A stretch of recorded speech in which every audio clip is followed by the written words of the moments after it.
예수님이 오신 목적을 예수님이 스스로 발표를 하셨어요. 너무 마음이 상하신 겁니다. 왜냐하면 세베대 아들들은 이모의 아들들이에요. 예수님의 육적으로 그들은 제자입니다. 한쪽인 요한과 야고보가 형제예요. 한밤에 예수님을 찾아와서 우리 두 아들을 기억하라고, 예수님이 높은 자리에 올라가면 좌편 우편에 두 아들을 좀 세워달라고. 그제 예수님이 너희가 내가 마시는 잔을 받을 수 있느냐고 물으세요. 받겠다고. 이 제자와 그 어머니가 받는 내용은 뭐냐면 예수님과 함께 영광스러운 자리에 올라가는 것을 꿈을 꾸고 이야기를 하는 거예요. 근데 그 잔은 사실은 십자가에 죽는 희생의 잔이었습니다. 그것은 영적으로 보지 못하니까 거리가 확 생긴 거죠. 그 소문이 바로 퍼졌어요. 다음날 제자들이 분노합니다. 어떻게 니들끼리 그렇게 하냐? 밤에 인척이라고 해서 니네끼리 해먹냐 이런 거예요. 우리 그런데 익숙하죠. 누가 이렇게 끈달아서 뭐 했으면 그냥 막 이렇게 하는 거 있잖아요. 이게 이제 분노하는 거야. 저도 요즘에 곰곰 생각하는 거예요. 사람은 참 민감한 노선이 있구나. 내가 가고 싶은 그 자리에 내가 못 가면 열받는 거야. 그래서 사람이 미움이 되고 공격 대상이 됐죠. 그때 예수님이 내가 온 것은 뭐하러 온 줄 아니? 라고 한 것이 본문이에요. 이 본문이 뭐라고 하시냐면 내가 온 이유가 있다. 그것은 섬김을 받으려고 한 것이 아니야. 대단히 중요한 언어입니다. 섬김을 받으려고 온 것이 아니야. 도리어 섬기려고 온 거야. 근데 섬김의 끝이 어디까지냐면 자기 목숨을 많은 사람의 대속물로 주려고 온 거야. 그러면 여기서 뭘 하냐? 섬김은 무엇인가? 목숨까지 주는 거다. 아멘을 안 하시는데 섬김은 목숨까지 바치는 거다. 중요합니다. 여러분, 대통령이 국민을 위해서 목숨 바쳐 섬기면 어찌 될까요? 나라가 TV질 겁니다. 참 백성이 행복할 겁니다. 힘은 지배하려는 게 세상심이고 기독교 힘은 섬기려고 준 힘이죠. 이게 역사예요. 힘은 가져야 돼요. 힘 없으면 밟혀요. 근데 그 힘이 사람을 지배해버리면 악이 됩니다. 그게 독재죠. 근데 그 힘이 섬기는 쪽으로 가면 위대한 축복이 일어납니다. 세상에 다 잘해보겠다는 임금들이 왕으로 다스렸지 않습니까? 근데 유독 왜 세종대왕은 그게 눈에 띕니까? 만약 세종대왕께서 내가 멋진 왕이 되어서 박수 받고 그러기 위해서 내가 한글을 만들어서 봐라 이것이 내 유업이다, 봐라 내가 얼마나 위대한 걸 했냐, 이렇게 한글을 만드셨다면 그냥 끝났을 거예요. 세종대왕은 엉덩이가 진물로 무너져서 피고름을 감출 수 없도록 피부에 몸이 썩어서 온천탕으로 온양까지 와서 목욕하고 가시면서도 밤낮을 섬기면 것이 뭐였냐? 눈 어두워 이름도 못 쓰고 들어도 알지 못하는 불쌍한 백성들이 눈을 띄어야 되겠다. 그래서 쉬운 언어로 자기 생각을 표현하고 알 수 있도록 하겠다고 그 많은 반대 세력들이 덤벼들어도 그냥 묵살하면서 그 한글을 만드신 거예요. 어떻게 하면 백성이 잘 살 수 있고 행복할 수 있을까요? 같은 왕이었는데 세종은 섬김으로 체질화된 왕이고 어떤 임금은 당파 싸움과 더불어 씨름하면서 높은 자리에 올라가는데 힘을 모았던 왕들이 있고요. 같은 힘을 가져도 이게 우선순위가 달라져 있지 않습니까? 우리가 왜 북녘에 있는 공산당을 우리가 심도를 하느냐면 특정한 누군가의 완벽한 그 힘이 전 국민들을 너무도 좁혀하게 만들기 때문이죠. 여러분, 힘은 섬길 때 아름답습니다. 우리 기독교의 정신은 우리 모두에게 살아야 할 방법은 힘자랑하고 누구를 지배하고 짓밟는 데 있는 게 아니고 섬기는 체질입니다. 우리는 섬길 수밖에 없는 체질이 되어 있고 그렇게 배워야 되고 살아야 되는 거예요. 그러면 오늘 예수 잘 믿는다는 건 무엇일까? 막 믿습니다 해놓고 누굴 욕하고 짓밟고 막 믿습니다 해놓고 가서 도둑질하고 막 주여 주시옵소서 해놓고 가서 막 세상을 지배해버리는 그런 조직이 아니에요. 믿음 좋으면 섬깁니다. 아멘. 능력 받으면 섬기러 갑니다. 우리가 그 눈이 열리기를 바랍니다. 예수님이 당신이 오신 내용을 요가복음 6장과 10장과 누가복음 19장과 요한복음 12장과 마태복음 20장에서 쭉 몇 번에 걸쳐 내가 온 것은 직접적인 언어를 쓰셨어요. 이건 조금도 그냥 빗갈리지 않고 그냥 온 것은이라고 바로 내친 게 뭐냐면, 내가 하늘에서 내려온 것은 내 뜻을 행하려 함이 아니요 나를 보내신 이의 뜻을 행하려 합니다. 하나님 뜻을 섬기러 왔다. 할렐루야. 요한복음 10장 10절에는 내가 온 것은 양으로 생명을 얻게 하고 더 풍성히 얻게 하려는 것이다. 예수님 때문에 우리는 풍성하고 생명을 얻고 잘 된다는 거야. 이게 예수님 오신 이유야. 세 번째, 인자가 온 것은 잃어버린 자를 찾아 구원하려 합니다. 영혼 살리려고 오신 것이다. 맞습니까? 요한복음 12장 47절에서는 내가 온 것은 세상을 심판하려는 것이 아니요 세상을 구원하려고 온 거야. 주님이 이 말씀을 하실 때 얼마나 안타까웠고 또 얼마나 우리가 알기를 기대하신 말씀인지를 이해할 수 있어야 돼요. 내가 온 것은 이 목적성이 선명하게 살다 가셨고요. 이 어찌 보면 또 한 사람이 나타났는데 이 목적대로, 예수님의 목적대로 살다 떠난 사람이 사도 바울이에요. 우리는 애적에 예수님만 그리 살다 가셔야 되는 것이 아니라 저도 여러분도 모두가 다 이렇게 되셔야 돼요. 아멘. 섬긴다는 것은 얼마나 큰 축복인지 모릅니다. 근데 놀라운 것은 그 섬김 때문에 겸손해져야 되었고 자신을 부인해야 됐고 믿음이 있어야 됐고 아버지를 가까이 섬겨야 됐습니다. 아버지 없는 사람은 이 섬김이 억울해요.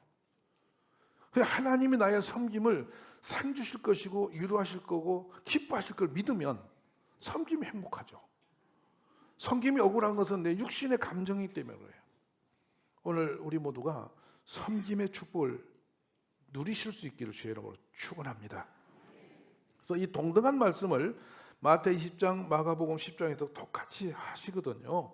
근데 이것이 원어적으로 들어가면 더 우리가 오는데, 인자가 온 것은 이렇게 하면서 부정어를 쓰세요. 섬기려 한 것이, 섬김을 받으려 한 것이 아니야.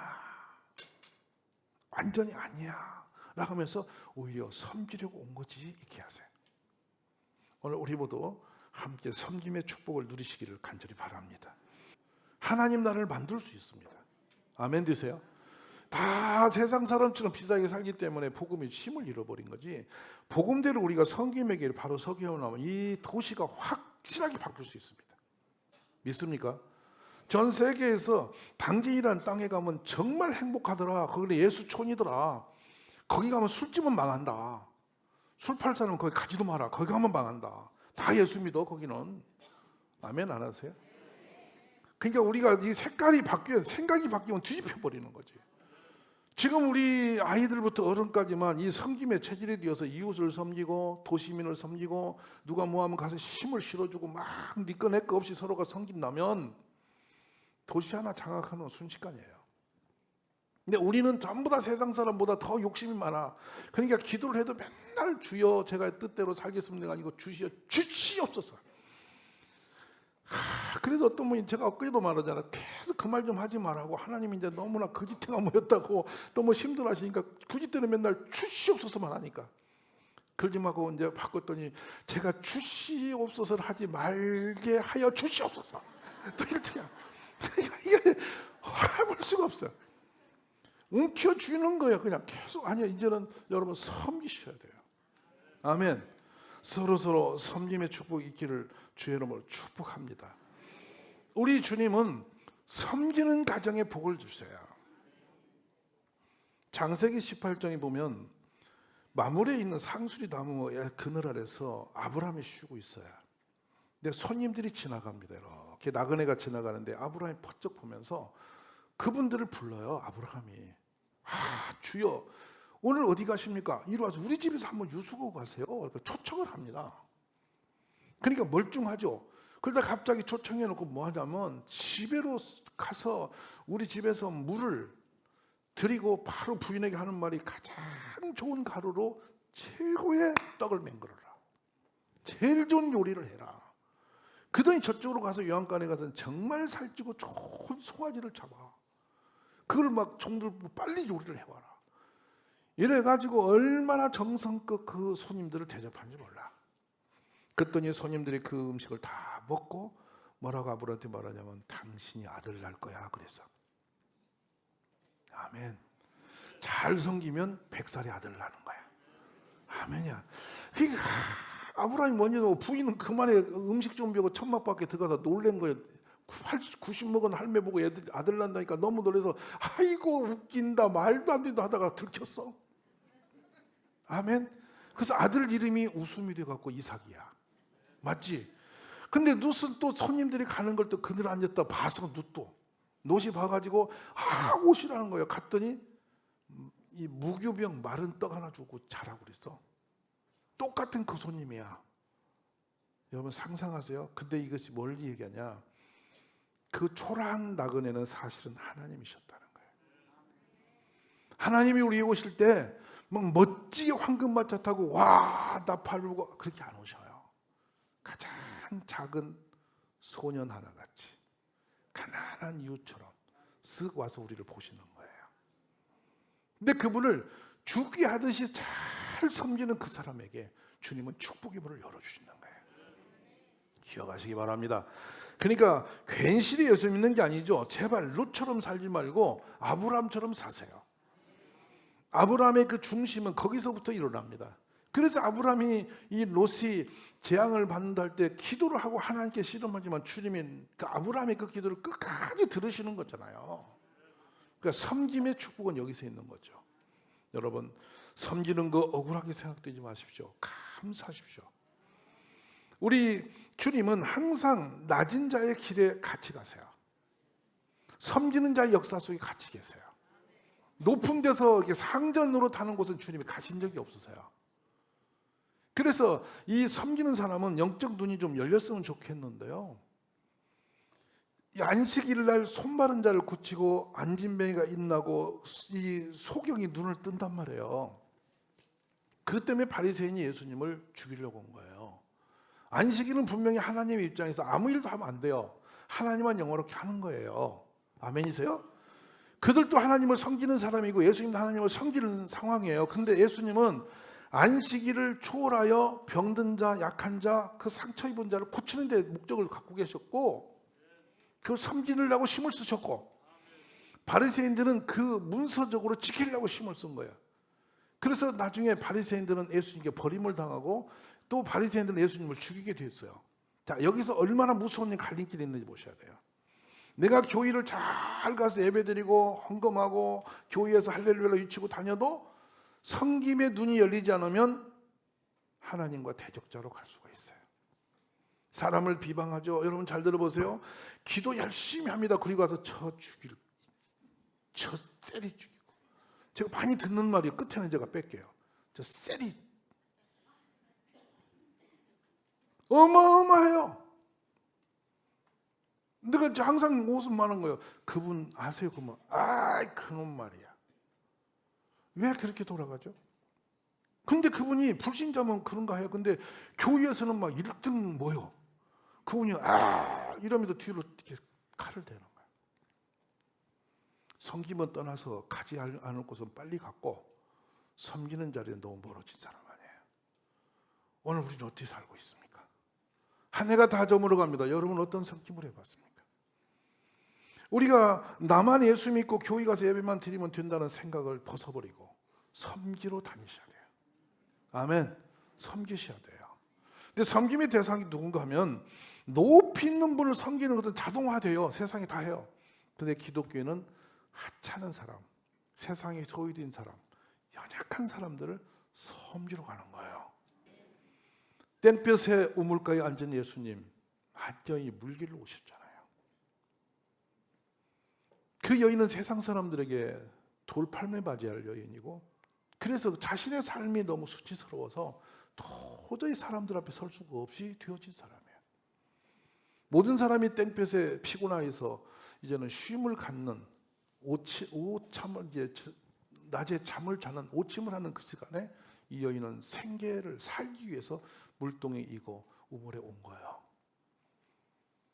예수님이 내가 누군지 알았더라면 네가 이렇게 물기로 다니지 않았을 거고 나보고 물을 달라고 했을 것이고 내가 주는 물은 네가 먹지 않아도 영원히 평생 동안 배부를 물을 줄 수 있었는데 네가 나를 알라고 말씀하시는 때에 당신은 어떻게 유대인으로서 이 사마리아 여자한테 말을 걸며 물을 달라고 하느냐? 당신은 준다는 물을 준다는지 당신 손에는 우물도 없고 바가지도 없고 아무것도 없는데 물길 도구도 없는데 무슨 물 준다는 말을 하나? 이런 대화가 오가고 있었어요. 근데 문득 예수님이 그 여인에게 묻는 말이 치명적이에요. 너 남편 좀 데려와 볼래? 이 여인이 인생에서 가장 아픈 곳이에요. 가장 비참한 곳이에요. 이 여인이 이 우물가에 온 여인이 남편을 나는 태어나면 5명씩 갈아서 내 남편도 아니 남의 남자고 5명씩 데리고 살아봐야지 계획해서 산 것이 아니란 말입니다. 어떻게 살다 보고 살아보려고 몸부림하다 보니 그렇게 그런 어둠의 길을 걸어버린 것입니다. 세상에 많은 사람들 다 약한 거 계획해서 그렇게 의지적으로 사는 것이 아니라 어떻게 하다 보니 그리 되어버린 것입니다. 배우지 못했기 때문에, 갖지 못하기 때문에, 내 인격이 온전치 못했기 때문에 자꾸만 나도 모르게 죄짓고 범죄하고 자꾸 무너져 온 것이죠. 근데 사람들은 그 모습을 보면서 바로 돌을 들어요. 처단해버립니다. 못된 것 하면서. 근데 예수님은 그렇게 하지 않으셨어요. 심판할 수밖에 없는 심판자의 위치에 계신 예수님은 그렇게 돌을 들어 그 여인을 밟아버리지 않았습니다. 바로 그 여인을 살리는 쪽으로 방향을 잡으셔요. 내가 주는 물을 너가 마시면 네 배에서 생수강이 넘칠 것이다. 그 목말라 세상에서 굶주리고 영혼이 피폐해진 그 여인에게 처음으로 위로와 희망을 주는 메시지를 주시는 거예요. 이 여인은 바로 그 자리에서 회복이 됩니다. 그 수치스러운 얼굴 들고 길에 나가요. 외치기 시작해요. 모두가 낮잠에 취해 있는 그 시간에 와봐라, 여기 메시아가 오셨다. 자신의 운명을 바꾼 사람 예수님을 자랑하기 시작하는 거예요. 사랑하시냐면 교회는 바로 그런 것이에요. 밝고 영특하고 깨달아서 나는 예수 믿는 거룩한 사람이니까 저 못된 죄인들 만나면 막 혐오스럽게 보고 돌 던지고 등을 돌리고 그런 사람 가까이 있으면 너도 같은 족속이하고 돌을 던지는 그것은 교회의 모습이 아니에요. 예수님은 가장 약한 곳, 험한 곳, 병든 곳, 상처받고 힘들어하는 곳에 오시는 분이세요. 이것이 예수님의 섬김의 방법이셨습니다.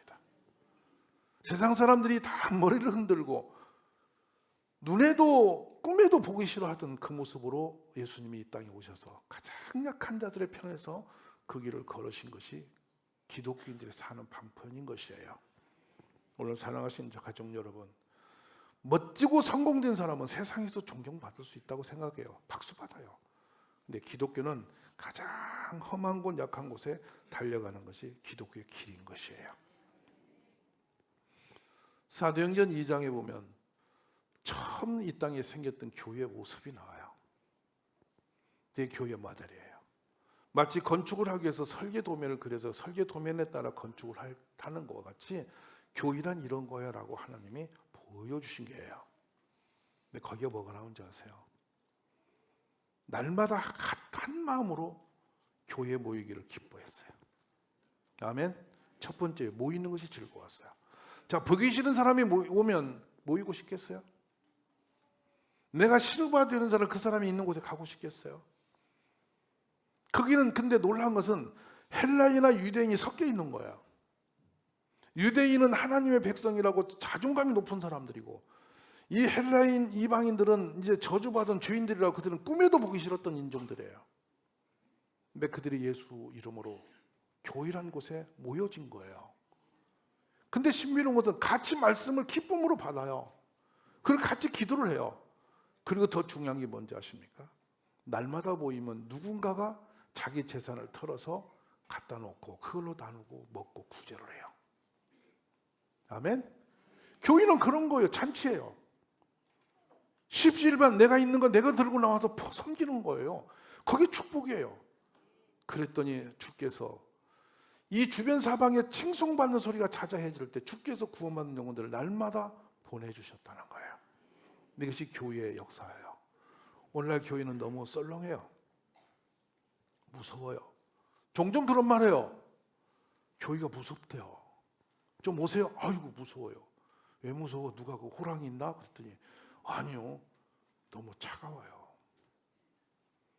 아는 척을 안 해.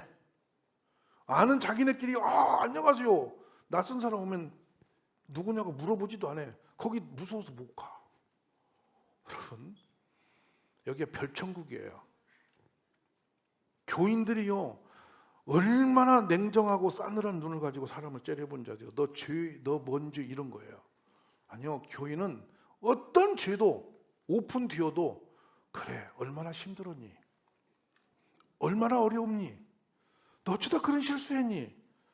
모든 허물을 덮어주는 것이 교회야. 서로 막 시퍼런 눈 뜨고 영안이 열려가지고도 죄를 정죄하고 막 꾸짖고 막 욕하고 뒤에서 뒤통수 치고 막 안 그런 척하고 또 뒤집고 치고 아니에요, 여러분. 우리 교회가 섬김의 축복으로 회복되기를 기도하셔야 돼요. 오늘 새해를 열어가는 우리 가족 여러분 모두가 다 새해에는 섬김의 기쁨을 누릴 수 있기 바라고, 우리가 만나는 모든 사람, 약한 사람이 우리 때문에 살 소망이 생기고 교회 가고 싶은 마음이 일어날 수 있기를 주의 이름으로 축복합니다.